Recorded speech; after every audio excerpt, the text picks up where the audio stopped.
હવામાન વિભાગ દ્વારા સ્પષ્ટ કહેવામાં આવ્યું છે કે આગામી 6 દિવસ સાર્વત્રિક વરસાદ રાજ્યમાં રહેશે અને મધ્યમથી ભારે વરસાદ રહેવાની સંભાવના છે. ક્યાંક અતિ ભારે વરસાદ પણ વરસી શકે છે. અમુક જિલ્લામાં ઓરેન્જ એલર્ટ આપવામાં આવ્યું છે, અમુકમાં યલો એલર્ટ આપવામાં આવ્યું છે. આપને જણાવીએ કે વરસાદી સિસ્ટમ કઈ કઈ સક્રિય થઈ છે. ઓફશોર ટ્રફ અને સાયક્લોનિક સર્ક્યુલેશન આ બે મહત્વની વરસાદી સિસ્ટમ કે જેના કારણે ગુજરાતમાં 6 દિવસ સાર્વત્રિક વરસાદ રહેવાની સંભાવના છે.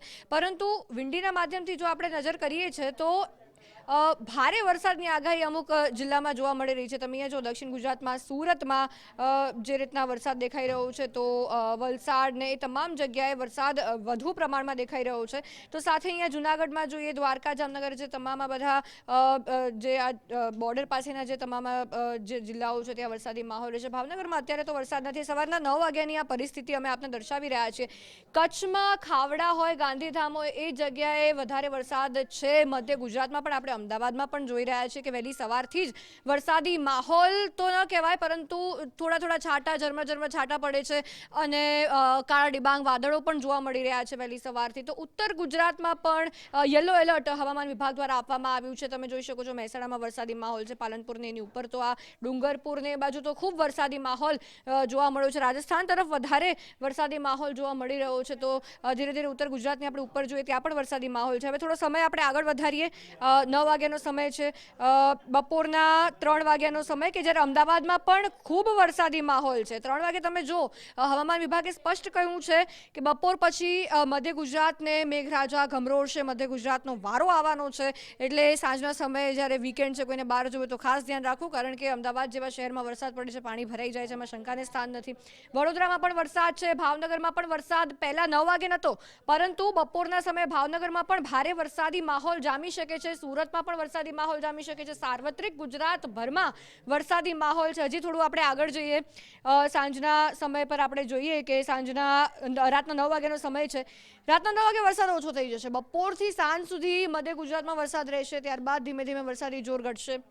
ઉત્તરમાં વરસાદી માહોલ યથાવત ને સૌરાષ્ટ્ર બાજુ તમે જોઈ રહ્યા છો કે આ ભાવનગરના તમામ જગ્યાએ અને દક્ષિણમાં તો ઓરેન્જ એલર્ટ આપવામાં આવ્યું છે. સુરત અને મધ્યમાં આપણે વડોદરા, દાહોદ, તમામ જગ્યાએ આપણે જોઈએ કે વરસાદી માહોલ રહેવાનું છે. હવે આપણે 4 ઓગસ્ટ પર આવીએ. રવિવારનો સમય, રવિવારનો દિવસ 4 ઓગસ્ટના આપણે સવારના 4 વાગ્યાનો પરિસ્થિતિ છે. સવારના 9 વાગ્યાની આસપાસનો આપણે પરિસ્થિતિ પર આવીએ તો 6, 7, 8, 9 આ વરસાદી જોર થોડું ઘટવાનું છે. મધ્યમાં સૌરાષ્ટ્રમાં જોવા મળ્યું છે, દક્ષિણમાં જોવા મળી રહ્યું છે.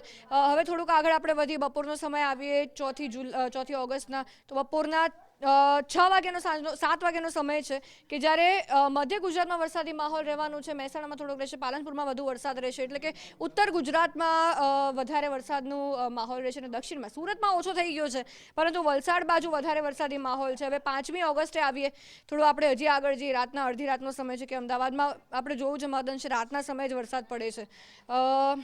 બપોરના 12 વાગ્યાનો સમય છે 5મી ઓગસ્ટના, કે ફરી એકવાર એ જ વરસાદી માહોલ. આ 4 વાગ્યાનો સમય છે, ફરી એકવાર વરસાદી માહોલ જોવા મળી રહ્યો છે. કચ્છમાં પણ છે, સૌરાષ્ટ્રમાં પણ ઘણી જગ્યાએ છે, પરંતુ એટલો ભારે નથી. એટલે જે હવામાન વિભાગ દ્વારા કહેવામાં આવ્યું છે કે લાઇટ ટુ મોડરેટ રેન, એટલે કે હળવાથી મધ્યમ વરસાદની જે આગાહી કરવામાં આવી છે એવી પરિસ્થિતિ નિર્માણ પામશે.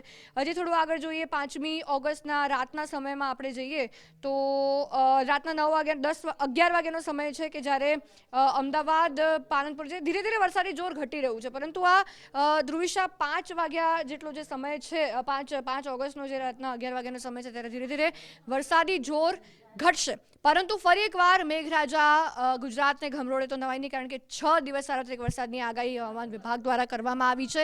લોકોને પણ અપીલ છે, વીકેન્ડમાં તમે બહાર જશો, અનેક એવા પ્રવાસન સ્થળ કે જ્યાં કુદરત 16 કળાએ ખીલી ઉઠ્યું છે, જોવા તમે જશો, પરંતુ એ ખાસ ધ્યાન રાખવું કે વરસાદ હોય, પાણી બહુ ભરાયા હોય તો ત્યાં તમારું વાહન ન નાખતા, જીવના જોખમે એ તમામ સ્થળે તમે ન જતા. ખાસ ધ્યાન રાખજો, કારણ કે વીકેન્ડ હોય ત્યારે ઝરણાને બધું જોવા માટે લોકો એટલા આતુર હોય છે અને એટલી એક્સાઇટમેન્ટ સાથે જાય છે, પરંતુ પાણી ભરાઈ જાય છે અને લોકો ફસાઈ જાય. એટલે ખાસ કાળજી રાખવીને ફરવા જવું. કુદરત ખૂબ સારું જોવા મળી રહ્યું છે. ડાંગ છે, અનેક દ્રશ્યો ગુજરાત ફર્સ્ટ આપને ડ્રોન કેમેરાથી આકાશી દ્રશ્યો પણ બતાવે છે, પણ કાળજી રાખીને જ્યાં જવું ત્યાં જવું. એ લોકોને ગુજરાત